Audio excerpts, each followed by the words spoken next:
Assalamualaikum warahmatullahi wabarakatuh. Saya Sesri Erlianti. Kali ini akan menampilkan video ilustrasi diri sebagai pembelajar sekaligus pembelajar yang dapat menginternalisasi gagasan Ki Hajar Dewantara. Berangkat dari pemikiran Ki Hajar Dewantara, pendidikan dan pengajaran merupakan usaha persiapan dan persediaan untuk segala kepentingan hidup manusia, baik dalam hidup bermasyarakat maupun hidup berbudaya dalam arti yang seluas-luasnya. Pendidikan adalah tempat persemaian benih-benih kebudayaan dalam masyarakat. Ki Hajar Dewantara memiliki keyakinan bahwa untuk menciptakan manusia Indonesia yang beradab, maka pendidikan menjadi salah satu kunci utama untuk mencapainya. Pendidikan dapat menjadi ruang berlatih dan tumbuhnya nilai-nilai kemanusiaan yang dapat diteruskan atau diwariskan. Tujuan pendidikan menuntut segala kodrat yang ada pada anak-anak agar mereka dapat mencapai keselamatan dan kebahagiaan yang setinggi-tingginya baik sebagai manusia maupun sebagai anggota masyarakat. Pendidikan hanya dapat menuntun tumbuh atau hidupnya kekuatan kodrat yang pada anak-anak agar dapat memperbaiki lakunya, bukan dasarnya hidup dan tumbuh kekuatan kodrat anak. Di sini guru sebagai pembelajar, Ki Hajar Dewantara mengibaratkan peran pendidik seperti seorang petani atau tukang kebun.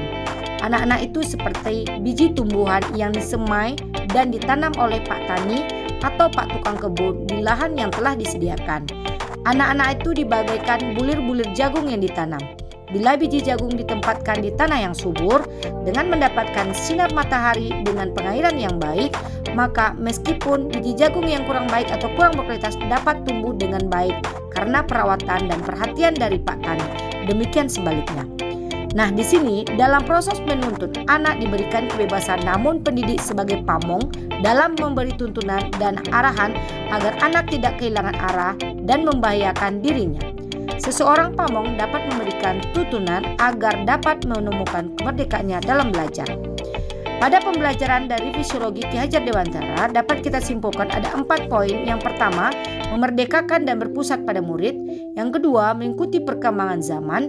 Yang ketiga, tidak bertentangan dengan nilai-nilai kemanusiaan. Yang keempat, perkembangan budi pekerti dan berfokus pada proses bukan hasil. Filosofi dapat terwujud jika pendidikan bergerak maju ke depan dan tidak melupakan nilai-nilai budaya dan hakikat masyarakat.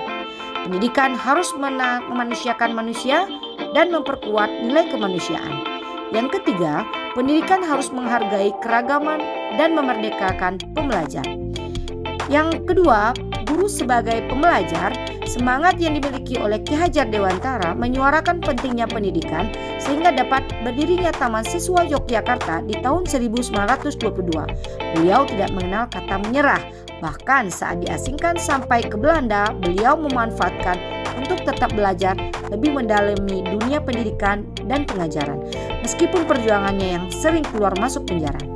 Semangat tersebut perlu kita tiru dan kita jadikan motivasi penyemangat kita sebagai guru pembelajar, bahwa peran kita tidak hanya sebagai pendidik tetapi juga sebagai pembelajar seumur hidup agar dapat mendidik sesuai dengan dikodrat zaman. Sebagai guru kita tidak boleh berhenti dalam belajar. Jika kita berhenti dalam belajar, sama artinya kita berhenti dalam mendidik siswa. Demikian video singkat saya.